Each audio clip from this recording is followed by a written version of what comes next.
Alrighty, so today we're gonna do probably the most anticipated moving forward series episode of this year's moving forward series, and I'm pretty sure a lot of people have been waiting for this. And that, of course, is talk about Inter Miami in terms of their season. And what's kind of weird about Inter Miami's season is that it technically isn't over. I mean, yes, they have been eliminated in the playoffs, and technically it is kind of the off season for Inter Miami. But don't forget, it seems like looks like they're going to still have a friendly game in November, and this is despite the fact that they had that China tour cancel, which we still don't know why exactly that is the case. But you knew that Inter Miami wasn't just going to have that November and just go straight into off-season mode. They have to celebrate Lionel Messi winning the eighth Ballon d'Or, so why not to celebrate him by playing a meaningless friendly against NYCFC in the middle of the November uh, international break? I mean, it doesn't really make sense whatsoever. It's clearly a cash grab that the league is basically trying to use an Inter Miami trying to use, and that yeah, I mean, I guess you could say that I mean, for me, I wouldn't attend that game because as much as I know a lot of people are going to Inter Miami to watch Messi play, I'd rather watch him play when they are playing a competitive game than a friendly that they're gonna have in November. But that being said, when you look at Inter Miami this season, I mean, again, this has been probably the craziest season I've seen a team, and a team that I have never seen before in league history where it completely transformed itself. Not only on the global stage, but really put the league on its map. I mean, the signing of Lionel Messi is just kind of a watershed moment in terms of the league. And now, when you go out, especially going to any soccer game, it's pretty impossible to not see someone wear an Inter Miami jersey. Like pretty much all the MLS games I went to this season, I've at least see somebody wearing an Inter Miami Messi jersey because of how they have impacted this league and impacted the world stage too. But that being said, in terms of this year though, unfortunately it didn't had its storybook and in terms of them making the playoffs. I mean, I'm pretty sure the league and the script writer was really hoping that they can make it to the playoffs and make the run for MLS Cup, but they finished the season with a 9-7-18 record and finished with 34 points. They scored 41 goals this season. Again, a lot of that came in the second half of the season with the arrival of Messi. But they conceded 54 goals, which, yeah, it was a lot of goals that they conceded, and they had a goal differential of minus 13. I mean, it got better. I mean, at one point, their goal differential was like the worst in the league, but, the arrival of Messi and his friends definitely helped that, even though it still finished on a negative goal differential. And ultimately, they did finish 14 in the Eastern Conference, despite the fact that there were times where they were knocking on the door in terms of trying to make it to the playoffs. But despite missing out on the playoffs, they at least win the inaugural Leagues Cup tournament, which means that guarantees their tickets in terms of heading into the CONCACAF Champions Cup next year. Now, in terms of the head coach for Inter Miami, it's Tata Martino, who was just hired in July and hired right before the whole things changed with this team and its league itself, with Messi coming in to this league. And then you got the chief soccer officer Chris Henderson. He's been there since 2021, and I think he's done a really good job with Inter Miami. And I'm not surprised because when they decided got him from the Seattle Sounders, I thought that was going to be a good signing, and it's definitely shown in terms of as much as I know Miami has known in terms of signing these big name players. They've also done really well in terms of identify some of these homegrown players, and not to mention doing very well in terms of using their U22 initiative signing, which I'll talk about in just a bit. Now, in terms of the top goal scored for Inter Miami, now keep in mind this does not include the Leeds Cup, so this is why Lionel Messi name is not on the list. He only scored one goal in MLS because he was out for pretty much most part of the latter part of the season in MLS. So you got Leo Campana finished with 9 goals, Joseph Martinez with 7 goals, Robert Taylor with 4 goals, Facundo Farias with 3 goals, and Benjamin Kamaski with 2 goals. Top assist leader, Robert Taylor with 7 assists, and probably one of the most improved player we've seen this year, and probably one of the player that has been hugely impacted by the Messi signing. I mean, it was night and day to see how he played under Lionel Messi when he came to this league and before Messi arrived in MLS. Then you got DeAndre Yedlin with 5 assists, Benjamin Kamaski with 4 assists, John Mota with 4 assists, and Leonardo Campana with 3 assists to round up the top assist leader. Now, in terms of looking at the last 4 seasons for Inter Miami, well, it hasn't been that good in terms of their 4 year existence in MLS. I mean, this year they miss out on the playoffs with a 9-7-18 record and finished with 34 points. But in 2022, they did make the playoffs for the first time in franchise history. And I say that because we'll talk about what happened in 2020. But they've finished with a 14-6-14 record. That's good for sixth place and finished with the highest points total with 48 points. Then in 2021, they finished 11 with a 12-5-17 record and finished with 41 points. And then in the COVID shortened season and in their debut season, I mean, they kind of made it to the playoffs. I mean, depending on if you count the playing game as a playoffs during that COVID shortened season in the Eastern Conference, but they finished in 10th place with 7-3-13 record and finished with 24 points. Now, in terms of the average attendance this season, 17,579, which is good for 24 in the league. Obviously, when you look at attendance wise, that really took a huge boost when Messi arrived to this team. Like they were averaging 20,000 or so, 22,000 or so, and that tickets was just ridiculously expensive when Messi arrived to this team. And there's even in times when there was question whether or not if Messi is going to be available, and those tickets are still really expensive. But I've also say that there's one thing we have seen in terms of Inter Miami attendance is that if the greatest player of all time is not playing, yeah, the attendance does kind of create a problem. And this is kind of the biggest criticism I think you got to say with Inter Miami, with the way that the bandwagon is definitely a big part of it. A lot of people there are clearly there to see Messi. I mean, I know that there are definitely some hardcore Inter Miami fans that's been supporting the club since day one, but yeah, again, this is why I said before when Messi arrived to MLS, it's kind of a blessing and a curse for Inter Miami. It's a blessing because you've got the greatest player of all time. You get all the media attention, not only in the league but in terms of the global scale too. So it's a curse because of the fact that now a lot of people are labeling this team as kind of a plastic club and a club that just doesn't really have the fandom, because a lot of those fans that have watched Inter Miami games, well, they didn't attend Inter Miami games when Messi wasn't there, and prior to really all the games before July when Messi eventually arrived to this team. Now, in terms of the MVP of this team, I mean, who else? I mean, it's not even a discussion. It's got to be Lionel Messi. I mean, I will say that there are definitely some good no good honorable mention there. I mean, Robert Taylor is definitely a good honorable mention. What a season he's been having. Campana, he's also had a decent year too, despite the fact that he's been battling injury so forth. And also just a shout out to all those homegrowns and young guys that I'll mention in a bit that could consider to be an honorable mention. But in terms of disappointment, I mean, I got to go with Joseph Martinez. I mean, I know he scored 7 goals this season, and eventually he did finally get his 100 MLS goal, which it feels like it was an eternity, to a point where I thought it was starting to get through him, where he just cannot break that 100 goal mark, and that it just kind of weighed on him. But to be honest, Joseph Martinez has still not looked the same ever since that torn ACL injury, and we kind of knew that for a long time. Even though I was hoping that it was going to be different, especially with him with a change of scenery going to Inter Miami, maybe that of course will work out. Nope. It hasn't worked out whatsoever, and to a point where, unfortunately, he's now no longer with this team, as it was announced that he is going to be testing free agency, and now it's going to be interesting to see which team is going to try to get Joseph Martinez. Because as much as I know Joseph Martinez is not the same guy as what we seen with Atlanta a couple of years ago, he's still a very serviceable number 9, especially when you're playing in the right system and are giving him service to score those goals.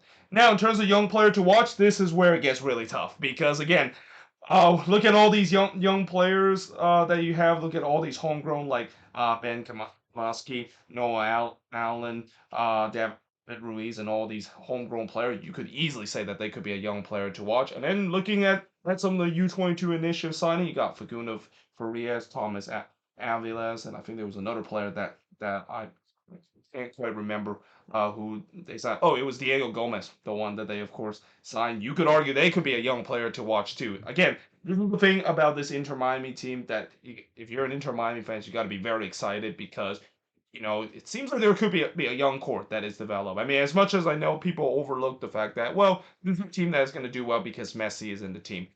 I think the whole thing about this team is not just because um about Messi being in this team and also along with some of his former teammates, but it's also about developing some good players and selling off for big assets. So yeah, you definitely started to see it with some of these players that they only have arrived with this team a couple of months ago with these U22 initiative, and they have already looked very good and head and shoulder, probably the best U22 initiative signings I've seen a team made in a very long time. But in the end, I'm gonna go with Acuno Farias. I think he has probably the highest upside, especially when he arrived in MLS. You can definitely see the upside that he has, and it's also not surprised that there's been some club that is rumored of even trying to get his signature during the winter, which I don't think that's going to happen. I think they're going to hold on to him at least for another year. And if he's going to have a breakout season next year, yeah, you better believe there's going to be a lot of team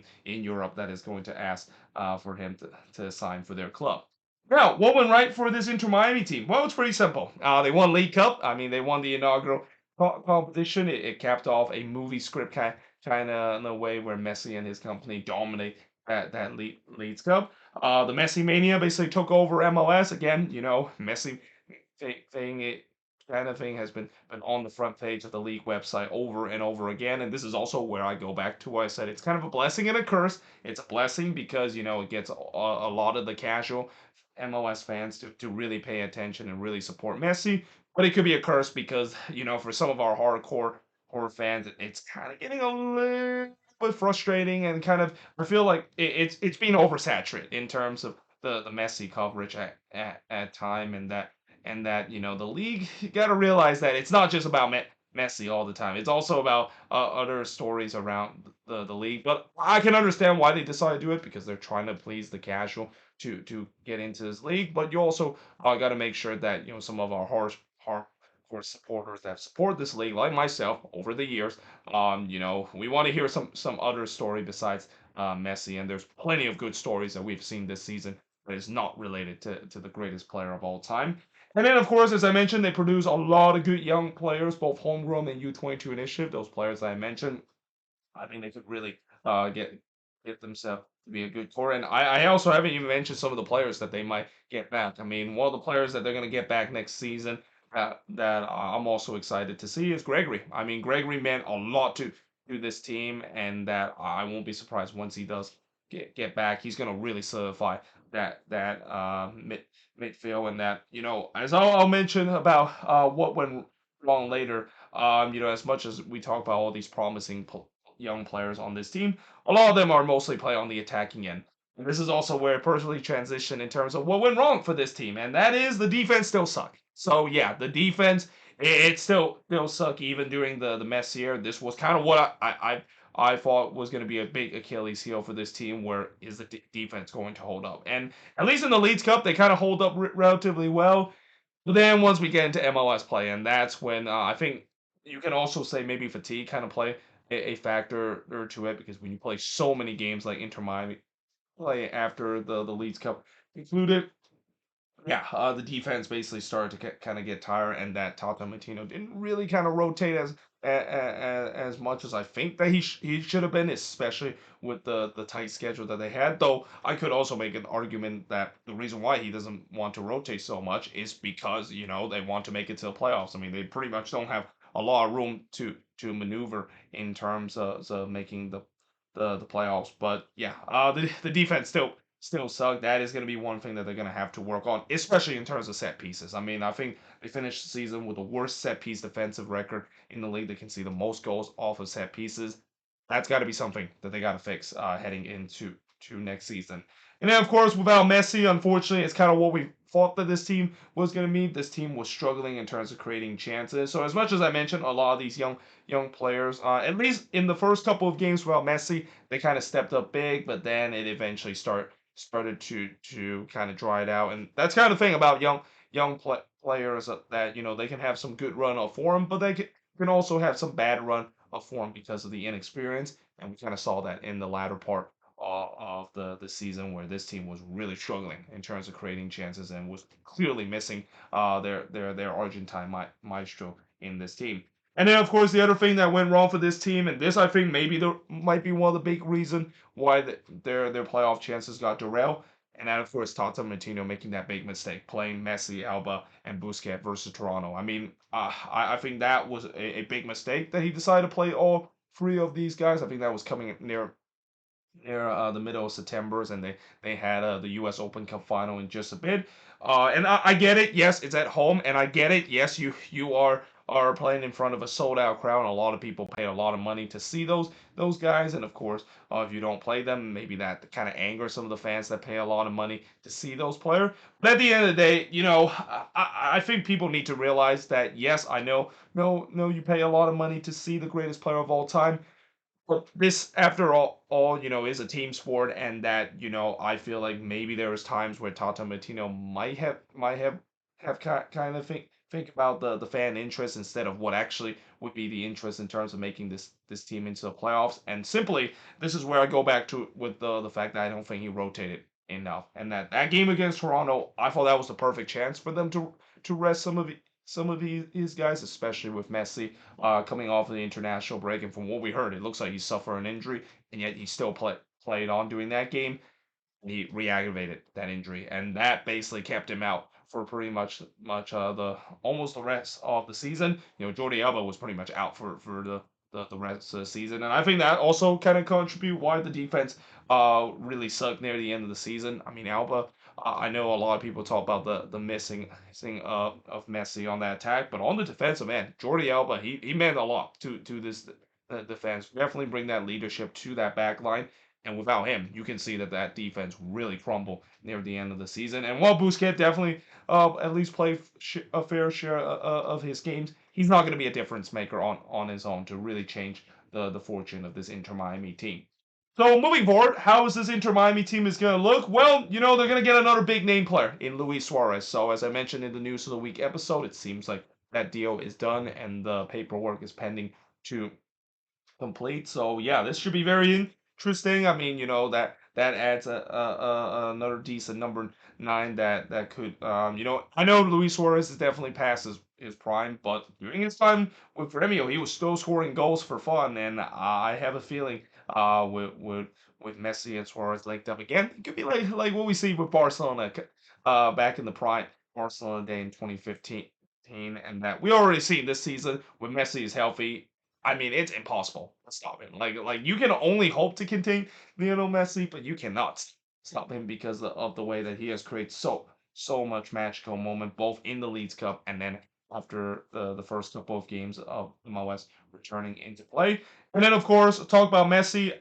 Again, if Messi can stay healthy for the rest of the season, he's got to be the leading candidate to win MVP. He's got to be the favorite to winning and next season. I mean, if he can produce the performance that he had in the Leeds Cup, and even after that Leeds Cup is over in the first couple of games, you cannot tell me that he's not going to win MVP this year. And I know there's going to be a lot of good players next season is going to run for the MVP, but if he's going to have that kind of season where he's going to blow up and start to show why he is the greatest player of all time and just dominate this league, I mean, he's got to be considered to win MVP next year, and definitely is the leading candidate to do so.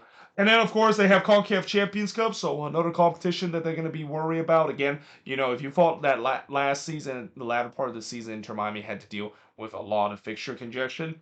We're ready for more of that this season, and especially from what I heard, it seems like they could be participating in the Copa Libertadores. I mean, there's been talks the fact that Inter Miami could be one of those teams that could be invited into the Copa Libertadores, also add more games in terms of this team. So yeah, there could be a lot of fixture congestion that they might have to worry about next season. This is also where the other thing that they need to do is they might need to add some more depth, and they need some defensive reinforcement. Again, when you look at the defense near the end of the season, it was absolutely atrocious. I mean, Kamal Miller, yeah, it's turning into to doing a pretty bad signing. I mean, I know that when they signed him at the beginning of the year and got that trade from Montreal, I thought originally it was going to be a good signing because Welcome All Muller kind of suffer a bit of regression during his beginning of season with Montreal. I didn't think he was going to suffer that much regression like what he did this year, but yeah, this was a very bad season for Kamal Miller. In fact, I probably should have put him in the disappointment list because yeah, for a guy that last year with Montreal, he was just such a rock in the defensive end, really just completely fall off the map on the very next season. Very disappointing season for him. And Christoph, he at least does provide some good defensive reinforcement. But then again, because of the fact that he's now another year older, and the fact that at near the end of the season started to struggle mainly because of the fixture congestion. This is where they need defensive reinforcement and depth in that position. But yeah, there you have it. That is pretty much it in terms of looking at Inter Miami this season. Again, should be very interesting to see how this team is going to be next year. I mean, I know a lot of people is going to say that they're going to finish first next year. I don't know. I mean, it is going to be interesting. One thing for sure is that this should be a very fun team to watch this year, and that I won't be surprised we're going to see more bandwagoner that is going to be jump on the bandwagon, not only to see Messi play, potentially see a team that could, like FC Cincinnati finish near the bottom of the standings for most of the year, and then all of a sudden jumped up in the standings and make it to the playoffs and do some good things in the playoffs too. But until then, hope you guys enjoyed this video. If you do, make sure you guys like, smash the subscribe button. As always, if you're an Inter Miami fans, or even if you're a Messi fan that jumped the bandwagon with Inter Miami, what do you think is the MVP, disappointment, young player to watch? What went right, what went wrong, and moving forward, how is this team going to look next season? But yeah, until then, hope you guys enjoyed this video. If you do, make sure you leave a like, smash the subscribe button, and yeah, I of course will see you guys next time.